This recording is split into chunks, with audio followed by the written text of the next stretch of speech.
بسم اللہ الرحمن الرحیم۔ بھائیوں اور دوستوں، بہنوں اور بزرگوں اور پیارے پیارے بچوں، السلام علیکم ورحمۃ اللہ وبرکاتہ۔ آج بات رکھوں گا صدقہ و خیرات اور انفاق فی سبیل اللہ کی۔ پیارے پیارے بھائیوں، پیاری پیاری بہنوں اور پیارے پیارے شاہین بچوں، اللہ کی راہ میں خرچ کرنا ایک اعلیٰ درجے کی نیکی ہے، جس کی طرف قرآن و حدیث میں مختلف انداز سے توجہ دلائی گئی ہے۔ سیرت پاک صلی اللہ علیہ وآلہ وسلم، واقعات صحابہ رضی اللہ تعالیٰ عنہ، اسلامی تاریخ اور خود ہمارے آج کے دور میں بھی اس حوالے سے درخشندہ اور قابل تقلید مسائل موجود ہیں۔ بھلا جو آخرت پر ایمان رکھتا ہو، اللہ کے وعدوں کو سچا جانتا ہو، وہ اپنے مال کو اللہ کی راہ میں خرچ کرنے سے کیوں بچائے گا؟ بھائیوں اور دوستوں، بہنوں اور بزرگوں اور پیارے پیارے بچوں، پاکش 2030 سے محمد عارف گل آپ کے سامنے انفاق سبیل اللہ، صدقہ و خیرات کی بات کر رہا ہے۔ قرآن کے مطابق انفاق کی مثال ایسے بیج کی ہے جس سے 7 بالیں نکلیں اور ہر بال میں 100 دانے۔ یہ سورہ بقرہ کی آیت تھی، جس کا میں نے ترجمہ آپ کے سامنے رکھا ہے۔ یوں 700 گنا اجر کا ماورا بن گیا۔ جو 20-25% کی امید پر لاکھوں حاضر کر دیتے ہیں، وہ اگر 700 گنا کے یقینی وعدے پر ہزاروں پیش کرنے میں تکلف کریں تو یہ ضرور کچھ غور کرنے کی بات ہوگی، ہے نا بھائیوں اور دوستوں، بہنوں اور بزرگوں اور پیارے بچوں، ہے نا کرنے کی بات؟ تو پھر کیوں نہ ہم آنے والے رمضان میں بھی اس کو جتنا ہو سکے اس کو بڑھائیں، تاکہ مزید 10 گنا کا حساب لگایا جائے تو بات 7000 گنا تک جا پہنچتی ہے۔ کوئی ہے ایسا بزنس دنیا کے اندر جو آپ کو 20-25% کی امید پر لاکھوں حاضر کر دیتے تھے اور مال خرید لیتے تھے، اور جب رمضان کے مہینے میں اس پہ اور 10 گنا کا حساب لگایا جائے تو بات پھر 700 گنا کے سے بڑھ کر 7000 گنا تک جا پہنچتی ہے۔ یہ ہے معاملہ اللہ اور بندے کے درمیان۔ بندہ اپنے اللہ سے جتنا مرضی چاہے اتنا سودا کر سکتا ہے، بس بات ہے عمل کرنے کی۔ لیکن مسئلہ تو اللہ کے وعدوں پر ایمان اور یقین کا ہے۔ کیا بچوں، میں اور آپ اللہ پہ یقین رکھتے ہیں نا؟ تو پھر اس کے وعدوں پہ بھی یقین رکھنا پڑے گا۔ انشاءاللہ تعالی اگر ہم اسی یقین محکم کے ساتھ آگے بڑھیں گے تو اللہ کی راہ میں خرچ کرنا ہمارے لیے آسان سے آسان ہوتا جائے گا۔ روایات کے مطابق، یہ جو اسلامی روایات ہیں، ان کے مطابق رمضان المبارک کا جو مبارک مہینہ آتا ہے تو اللہ کے رسول صلی اللہ علیہ وآلہ وسلم کی سخاوت 2 چند اور بڑھ جاتی ہے۔ ایک تیز ہوا کی مانند جس سے ہر ایک کو فیض یاب کرایا جاتا تھا۔ کیا ہی اچھا ہو کہ جن کو اللہ نے دیا ہے وہ اس رمضان کے مہینے کو پا کر دینے کا مہینہ بنا دیں، اور اللہ کی راہ میں انفاق کرنے کا مہینہ اللہ کی ہستی ایک کریم ایک فیاض ہستی ہے، اور اس کے خزانوں میں کسی قسم کی کوئی کمی نہیں ہے۔ وہ قرض واپس کرنے کے لیے آخرت کا انتظار نہیں کرے گا، وہ اپنی راہ میں اخلاص سے دینے والوں کو اتنا نوازے گا، اتنی برکت دے گا کہ وہ نہال ہو جائیں گے اور آنے والے 11 ماہ سنبھال بھی نہ سکیں گے، اور آخرت کا اجر بھی باقی رہے گا۔ اس حوالے سے کچھ احادیث میں آپ کے سامنے پیش کرنے کی جسارت حاصل کروں گا۔ پہلی حدیث جو میں آپ کے سامنے رکھنے جا رہا ہوں وہ ہے حضرت ابو سعید خدری رضی اللہ تعالیٰ عنہ سے روایت کرتے ہیں کہ اللہ کے نبی حضرت محمد مصطفیٰ صلی اللہ علیہ وآلہ وسلم نے فرمایا، انسان کا اپنی زندگی میں 1 درہم صدقہ کرنا بہتر ہے۔ اس زمانے میں درہم ہی ہوا کرتے تھے، تو پھر اس کی مثال بھی درہم ہی سے دی جاتی ہے۔ آج چونکہ ریال ہیں تو آج اگر ہم خرچ کریں گے تو ریال میں خرچ کریں گے، روپیوں میں خرچ کریں گے، تو موت کے وقت اللہ تبارک و تعالیٰ 100 درہم صدقہ کرنے کے مقابلے میں ثواب دیں گے، اجر دیں گے۔ یہ ابو داؤد کی حدیث تھی۔ اب میں آپ کے سامنے ایک اور حدیث کا حوالہ رکھوں گا۔ حضرت ابو ہریرہ رضی اللہ تعالیٰ عنہ سے روایت ہے، فرماتے ہیں کہ ایک آدمی نے رسول اللہ صلی اللہ علیہ وآلہ وسلم سے پوچھا، یا رسول اللہ صلی اللہ علیہ وسلم، کون سا صدقہ سب سے زیادہ اجر والا ہے؟ آپ صلی اللہ علیہ وآلہ وسلم نے فرمایا کہ وہ جو اس حال میں کرو کہ تندرست ہو، حریص ہو، فقر کا خطرہ ہو اور دولت مندی کی آرزو ہو، دیر نہ کرو۔ جب جان حلق میں آ جائے تو اس وقت تم کہنے لگو کہ فلاں کا اتنا ہے، فلاں کا اتنا ہے، حالانکہ وہ تو فلاں کا آٹومیٹیکلی ہو ہی گیا۔ یہ حدیث تھی بھائیو اور دوستو، بہنوں اور بزرگوں، متفق علیہ کی۔ اس پہ تقریباً تمام راوی جو ہیں وہ متفق ہیں۔ اب دیکھتے ہیں کہ روز مرہ کی زندگی گزارتے ہوئے معمول کی ضروریات پر اپنا مال خرچ کرتے ہوئے موت کے بعد کی تیاری کرنا ہی اصل بات ہے۔ بھائی اور دوستو، اگر ہم بات کریں موت کی تو ہمیں آخرت کو اپنی ترجیحات میں رکھنا ہوگا، کیونکہ میرے چینل کا نام بھی جو ہے وہ پاکش 2030 ہے، لیکن اس کی ڈسکرپشن کے اندر فکر آخرت ہی کو ترجیحات میں رکھا گیا ہے۔ بھائیوں اور دوستو، جب موت سامنے نظر آ جائے تو پھر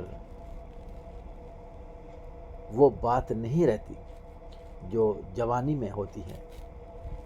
لہٰذا جب بھی اللہ تعالیٰ نے آپ کو توفیق دی ہو، آپ اللہ کی راہ میں خرچ کرتے رہیے گا۔ رمضان کے مہینے کا انتظار نہ کیجیے گا، کیا پتہ کہ ہمیں آنے والا رمضان دستیاب ہو، میسر ہو یا نہ ہو، کیونکہ موت کا ایک دن مقرر ہے، وہ اس دن آ کر رہے گی۔ اگر ہم نے آج ہی سے یہ فیصلہ کر لیا کہ ہم اللہ کی راہ میں خرچ کرتے رہیں گے تو یقین مانیے جب کبھی بھی موت آ جائے گی ہمیں نقصان نہیں ہوگا، بلکہ ہمارے درجات میں بلندیاں پائی جائیں گی، اور قیامت کے روز جب حساب و کتاب کا دن ہوگا تو بھائیوں اور دوستوں، بہنوں اور بزرگوں اور پیارے پیارے بچوں، اس دن پھر ہمارے ساتھ جو اللہ تبارک و تعالیٰ کے سامنے حساب و کتاب ہوگا، اگر ہم نے اللہ کی راہ میں خرچ کیا ہوگا تو یقیناً ہمارے اعمال، ہمارا خرچ کیا ہوا مال احد کے پہاڑ کے برابر بنا دیا جائے گا، اور ہم اس دن کامیابی سے آگے کے مراحل طے کر کے جنت کی طرف رواں دواں ہوں گے، جس کے 7 دروازے ہیں۔ اور کہتے ہیں کہ الریحان جو ہے یہ اسپیشلی روزہ رکھنے والوں کا ہے۔ سبحان اللہ، سبحان اللہ۔ تو کیوں نہ ہم ان مواقع کو جو ہمارے سامنے زندگی میں آتے ہیں خرچ کرنے کے، اس میں ہمیں خرچ کرنا چاہیے۔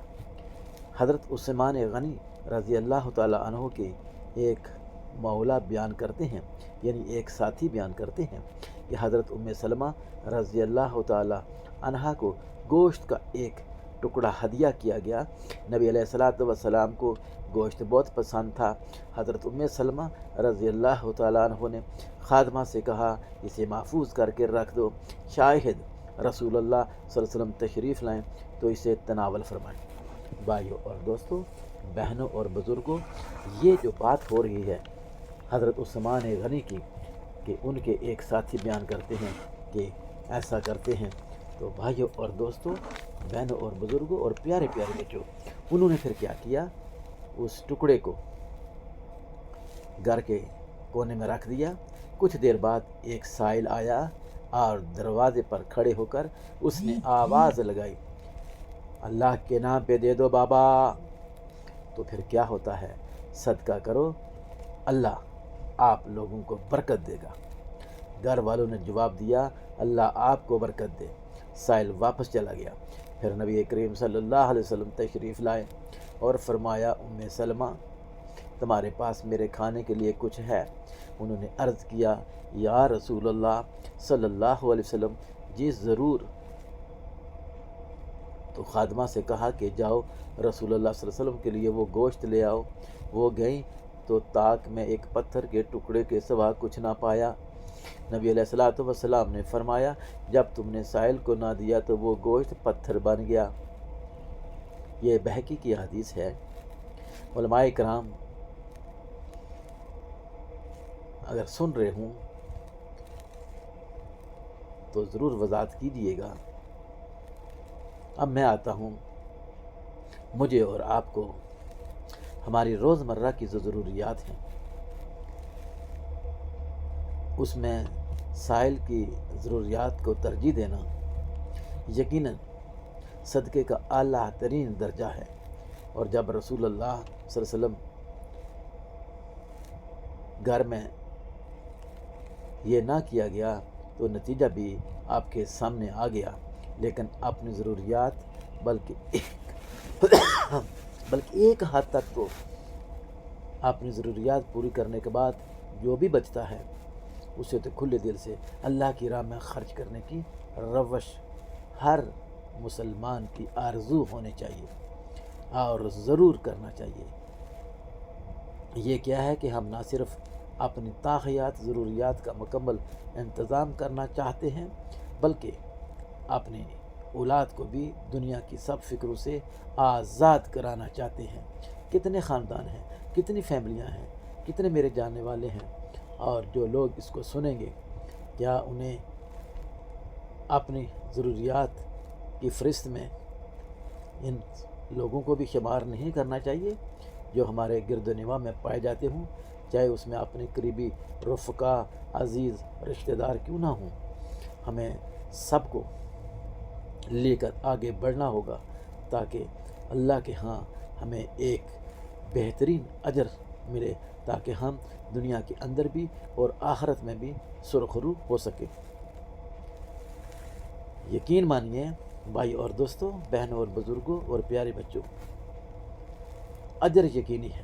اس بات کو تو آپ اپنے پلے باندھ لیجئے کہ اجر یقینی ہے، وہ مل کر رہے گا۔ دنیا میں برکت کے وعدے ہیں اور اللہ کے وعدے ہیں، تو پھر پس و پیش کیا؟ کیوں ہم ادھر ادھر کی کر کے ٹال مٹول کر کے ہم اپنے خزانے میں، اپنی آخرت کے خزانے میں کچھ جمع نہیں کروا رہے ہیں؟ ہمیں ضرور اس کا دھیان دینا چاہیے۔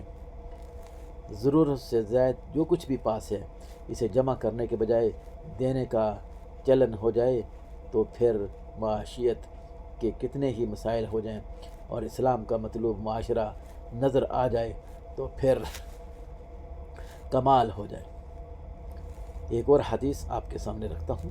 حضرت ابو ہریرہ رضی اللہ تعالیٰ عنہ سے روایت ہے کہ رسول اللہ صلی اللہ علیہ وسلم نے فرمایا، جو پاکیزہ مال میں سے ایک کھجور کے برابر صدقہ کرتا ہے اور اللہ قبول نہیں کرتا مگر پاکیزہ مال تو اللہ تعالیٰ اسے اپنے دائیں ہاتھ میں لیتا ہے اور اس کی اس طرح پرورش کرتا ہے جس طرح تم میں سے کوئی اپنے گھوڑے کے بچے کی پرورش کرتا ہے، یہاں تک کہ وہ ایک کھجور جتنا صدقہ پہاڑ کے برابر ہو جاتا ہے۔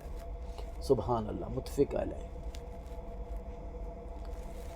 ایک اور روایت میں حضور علیہ الصلوۃ والسلام فرماتے ہیں کہ صدقے نے کبھی بھی مال میں کمی نہیں کی۔ دیکھیں، بڑے ہی نکتے کی بات ہے جو میں آپ کے سامنے رکھ رہا ہوں کہ صدقے نے کبھی بھی مال میں کمی نہیں کی بلکہ اضافہ ہوتا رہتا ہے، اور معافی دینے کے سبب اللہ تعالیٰ بندے کی عزت میں اضافہ کرتے رہتے ہیں۔ کوئی بھی اللہ کے لیے تواضع نہیں کرتا مگر اللہ تعالیٰ اسے رفت اور وسعت عطا کرتے رہتے ہیں۔ یہ مسلم کی حدیث ہے۔ بھائیو اور دوستو، بہن اور بزرگوں، اجر عطا کرنے کے کیا کیا انداز ہیں، بڑھانے کا وعدہ ہے اور اس کی کوئی حد نہیں۔ کھجور پہاڑ کے برابر ہو جائے، بندہ اور کیا چاہتا ہے؟ اعمال اوت پہاڑ کے برابر ہو جائے تو بندے کو اور کیا چاہیے؟ عزت میں اضافہ ہو، رفت عطا ہو، دنیا میں بھی اور آخرت میں بھی، بندے کو اور کیا چاہیے؟ اکثر اس لیے رقم نہیں نکالی جاتی کہ کمی ہو جائے گی۔ سچ بتانے والے رسول اللہ صلی اللہ علیہ وسلم نے بتایا کہ صدقے نے کبھی مال میں کمی نہیں کی۔ ہمیں اختیار کیوں نہیں آتا؟ ہمیں ہوش کیوں نہیں آتا؟ بھائیوں اور دوستوں، بہن اور بزرگوں، اگر ہم اللہ پہ یقین کامل رکھتے ہیں اور نبی علیہ الصلوۃ والسلام سے پیار کرتے ہیں تو ہمیں روزمرہ کے معاملات میں اگر ہمیں کوئی سائل نظر آ جائے، سوال کر لے، تو ہمیں اس کی ضروریات کو پورا کرنا چاہیے۔ اسی کو صدقہ، اسی کو خیرات اور اسی کو انفاق فی سبیل اللہ کہا جاتا ہے۔ ایک روایت میں حضرت انس رضی اللہ تعالیٰ عنہ بیان کرتے ہیں کہ رسول اللہ صلی اللہ علیہ وسلم نے فرمایا، صدقہ رب کے غضب کو بجھا دیتا ہے۔ دیکھیے، جب رب کا غضب ہوتا ہے تو اللہ تعالیٰ قہار اور جبار بن جاتے ہیں، اور پھر اللہ کے غصے کو ٹھنڈا کرنے کا بہترین ذریعہ صدقہ و خیرات ہے۔ ہم کیوں نہ اپنے گناہوں کی معافی چاہنے کے لیے اس رب کریم سے قریب ہونے کے لیے صدقہ و خیرات کے عمل کو عام کریں، تاکہ دنیا کے اندر غربت کا خاتمہ ہو اور برابری کا ایک نظام ہو جس میں سبھی برابر ہوں۔ مالدار جو ہیں وہ اپنے غریب بہن بھائیوں پہ خرچ کریں اور غریب بہن بھائی اللہ کے ہاں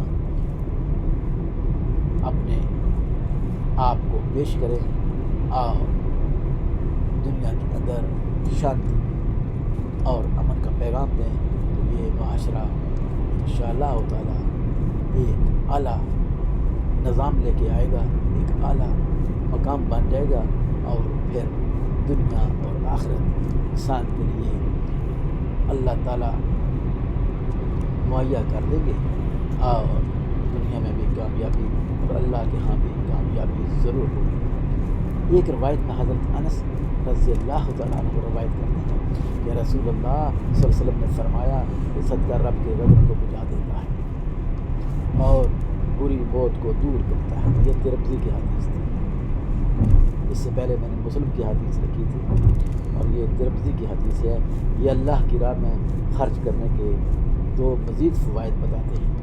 حضرت ابو ذر غفاری رضی اللہ تعالیٰ عنہ کہتے ہیں کہ میں نبی کریم کی خدمت میں حاضر ہوا۔ اس وقت آپ صلی اللہ علیہ وآلہ وسلم کعبہ کے سائڈ میں بیٹھے ہوئے تھے۔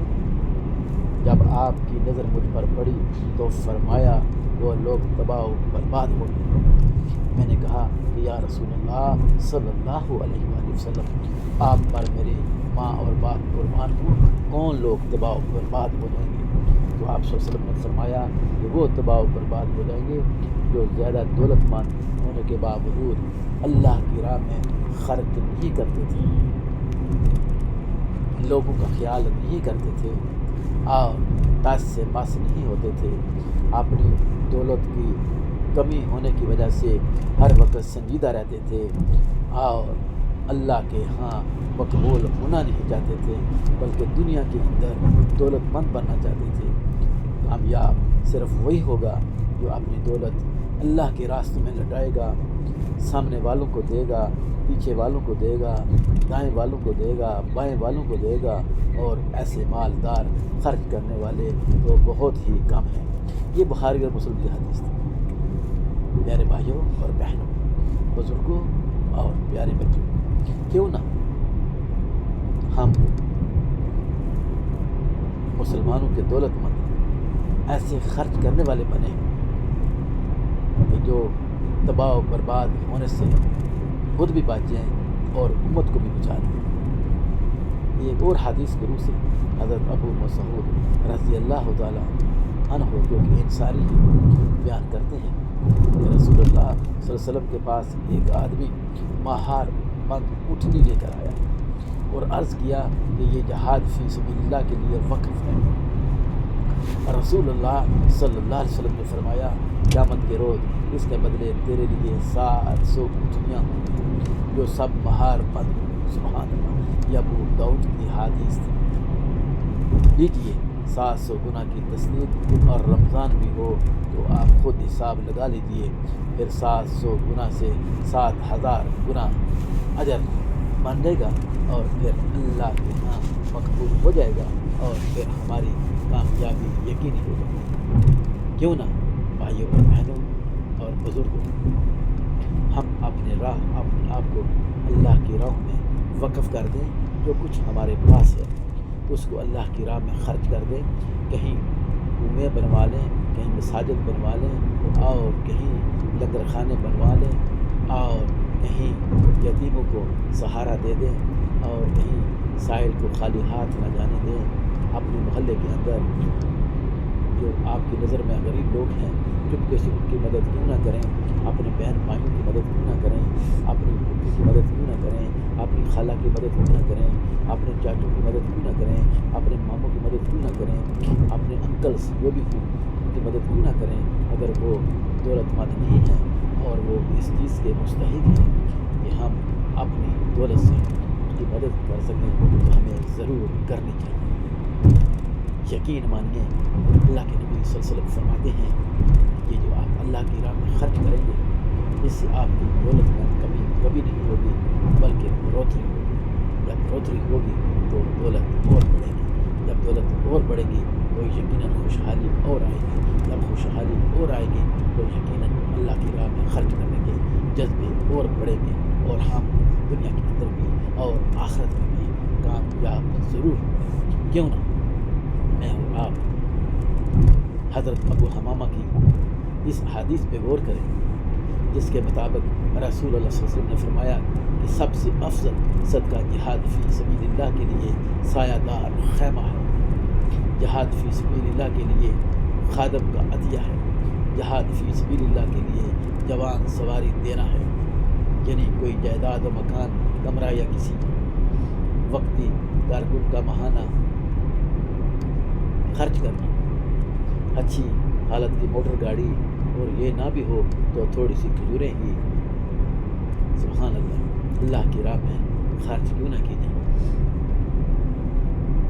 غزوہ تبوک کے اندر جب سبھی صحابہ اکرام نے اللہ کی راہ میں اپنا مال پیش کیا تو حضرت ابوبکر صدیق رضی اللہ تعالیٰ عنہ کا اس دن جو مقام تھا، اس دن جو ان کا انداز تھا اللہ کی راہ میں خرچ کرنے کا، عرش معلیٰ کے اوپر 70,000 فرشتے اس وقت طواف عرش کر رہے تھے.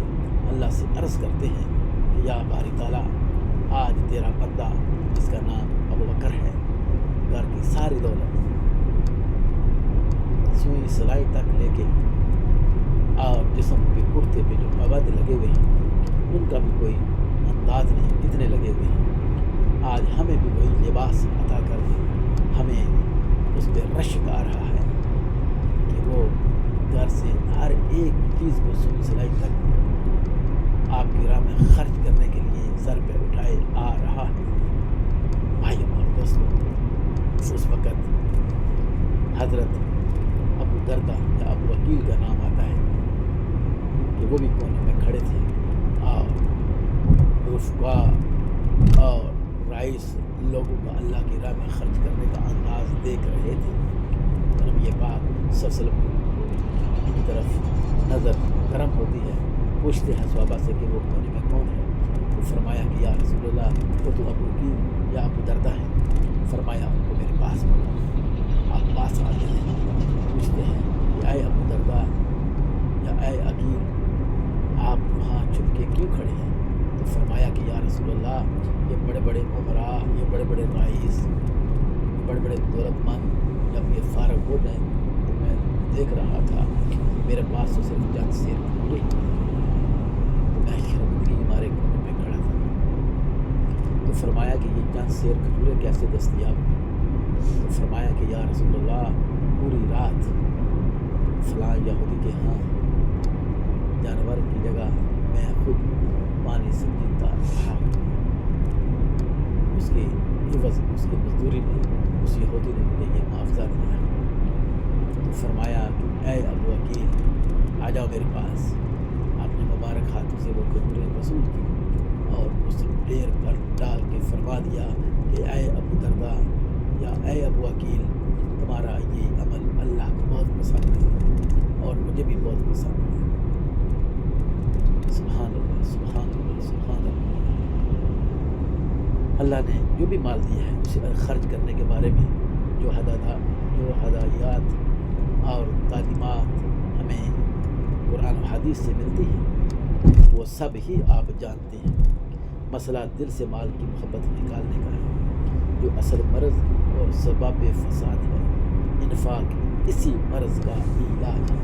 کیا بھائیوں اور دوستوں، ہمیں اپنے اموال میں سائل و محروم کا حق دینا چاہیے یا نہیں؟ ضرور دینا چاہیے، اور پھر احسان نہیں کرنا چاہیے، اس کا حق اس تک پہنچانا چاہیے۔ احسان جتانا ہو تو اجر ضائع کرنے کا مجرم نسخہ ہے، جس کے سائے سے بھی بچنا جانا چاہیے۔ کہاں خرچ کیا جائے؟ اپنے اہل و عیال کی ضروریات پورا کرنا بھی صدقہ و خیرات ہے۔ عزیز و اقارب میں جو مفلوق الحال لوگ حاجت مند ہوں، خاموشی سے ان کی مدد کرنا چاہیے۔ محلے میں جو ضرورت مند ہوں، خصوصاً بیوہ یا یتیم، ان کا پہلا حق ہے۔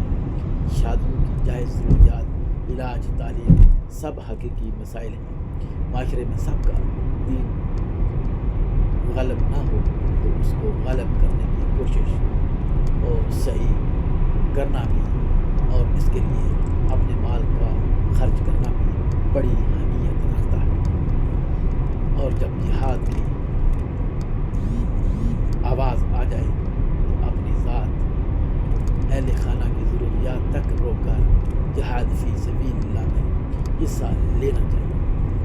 رمضان آ جائے آپ کی زندگی میں تو اس میں یہ یقین رکھنا چاہیے کہ نیکی کا اجر بہت زیادہ بڑا کر دیا جاتا ہے۔ اگر 700 گنا عام دنوں میں تھا تو وہاں پہ 7000 گنا ہو جاتا ہے۔ موقع ہی موقع ہے، لوٹ لینے کا موقع ہے، اور ہمیں رمضان کے مہینے میں لوٹ لینی چاہیے، نیکیاں فائدہ اٹھانا چاہیے۔ اگر آپ پر زکوٰۃ واجب ہے تو زکوٰۃ بھی نکال دینی چاہیے۔ اپنی ایک ماہ کی کل آمدنی اگر آپ کے پاس اس کے بقدر بچت ہے، اس ماہ مبارک کے دوران اللہ کی راہ میں خرچ کرنا چاہیے۔ آنے والے 11 ماہ میں بلکہ آپ کی پوری زندگی اور آخرت میں بھی اللہ تعالیٰ آپ کو اپنی برکتوں سے نوازتے رہے، اور آپ اللہ کی راہ میں ہر وقت اس سوچ و بچار کے ساتھ کہ اللہ نے اگر مجھے دیا ہے تو یہ اللہ کا مجھ پہ بہت بڑا احسان ہے۔ اور پھر اگر آپ کی آنکھوں کے سامنے آپ کے رشتہ داروں میں کوئی اگر اس چیز کا حقدار ہے کہ اس کی مدد کی جائے تو بھائیوں اور دوستوں، بہنوں اور بزرگوں، ہمیں آگے بڑھ کر چپکے سے سائلنٹ وے میں اس کی مدد کرنی چاہیے۔ جب آپ اس کی مدد کریں گے، یقین مانیے عرش معلیٰ پہ عرش کا مالک، پوری کائنات کا مالک وہ آپ کو دیکھ رہا ہوگا، اور پھر جو آپ کا وہاں مقام ہوگا وہ آپ سوچ بھی نہیں سکتے۔ آؤ وعدہ کریں کہ ہم اپنی ضروریات کہ ہم اپنی ضروریات سے بچت کر کے مسکین و غرباء کے لیے صدقہ و خیرات کریں گے اور اللہ کے اجر پانے میں کامیاب ہوں گے انشاءاللہ تعالی۔ یہ زندگی کی کامیابی اور آخرت کی زندگی بھی یقیناً کامیاب ہوگی۔ میں اس دعا کے ساتھ کہ اللہ تعالیٰ مجھے اور آپ کو اور سننے والوں کو اپنی حفظ و ایمان میں رکھے اور ہمیں نیک اعمال کرنے کی توفیق عطا فرماتا رہے، اور ہم اللہ کی راہ میں خرچ کرتے رہیں اپنی ترجیحات کے اندر۔ آخرت کو مد نظر رکھتے ہوئے ہمیں اصلاح معاشرہ پر بھی زور دینا چاہیے، تاکہ اصلاح معاشرہ ہوگا تو پھر اللہ کی راہ میں صدقہ و خیرات، انفاق فی سبیل اللہ کرنا بھی آسان ہوتا جائے گا۔ تو کیوں نہ ہم آج ہی سے نیت کر لیں اور اپنے اعمال کو بہتر سے بہتر انداز میں بجا لانے کی کوشش کریں، جس سے آپ خود بھی مطمئن ہو سکیں اور آپ کے اعمال بھی اللہ کے ہاں مقبول ہو سکیں، اور جس کے نتیجہ میں میدان محشر کے اندر حساب کتاب کے دن آپ کو پریشانی نہ کرنی پڑے، بلکہ رزلٹ آپ کے سامنے ہو اور آپ کو دائیں ہاتھ میں تھما دیا جائے، اور پھر آپ جنت کی طرف روا دوا ہوں تو کتنا بڑا سکون ہوگا، کتنا بڑا اعزاز ہوگا۔ کیوں نہ ہم اس اعزاز کو حاصل کرنے کے لیے اپنی ترجیحات میں صدقہ و خیرات، انفاق سبیل اللہ اور آخرت کو مد نظر رکھتے ہوئے اپنے اعمال کو بہتر سے بہتر انداز میں کرنے کی صحیح و کوشش کریں گے نا بھائی؟ ضرور کرنا۔ ہاتھ تو کھڑے کرو، کیا اللہ کی راہ میں خرچ کرو گے نا؟ انشاءاللہ تعالی آپ خرچ کرو، کمال اللہ کرے گا، اور جنت کے 7 دروازے آپ کو ملیں گے، جس سے چاہیں آپ جنت میں جا سکیں گے، اور وہاں کے جو حالات و واقعات ہیں، وہاں کے جو نقشہ نویسی ہے، جس کو ہمارے مربی حضرات وقتاً فوقتاً ہمارے سامنے اس کا نقشہ کھینچتے ہیں، کتنا ہی مزہ آتا ہے جب ہم سنتے ہیں، اور دل میں رشک آتا ہے، کاش میں اس جنت میں جا سکوں۔ تو کیوں نہ اس جنت کے حصول کے لیے ہم اس دنیا کو اللہ کی راہ میں قربان کرتے چلتے جائیں، تو پھر انشاءاللہ تعالی جنت بھی ہماری ہوگی اور جیت بھی ہماری ہوگی انشاءاللہ تعالی۔ باکش 2030 کو مت بھولیے گا، سبسکرائب کیجئے گا، کمنٹس میں میری اس انفاق سبیل اللہ پہ جو بات رکھی ہے اس پہ ضرور کمنٹس دیجیے گا، اور لائک بھی کیجیے گا، تاکہ آپ تک وقتاً فوقتاً جو میری پوسٹ ہو وہ پہنچتی رہے، اور آپ اس کو سنیں اور اس پہ اپنی عقل کے مطابق، اپنی سوچ کے مطابق اس میں رائے دیتے رہیں، غلطیوں کی نشاندہی کرتے رہیں اور آگے بڑھتے رہیں۔ انشاءاللہ تعالی کامیابی ہمارے قدم چومے گی انشاءاللہ تعالی۔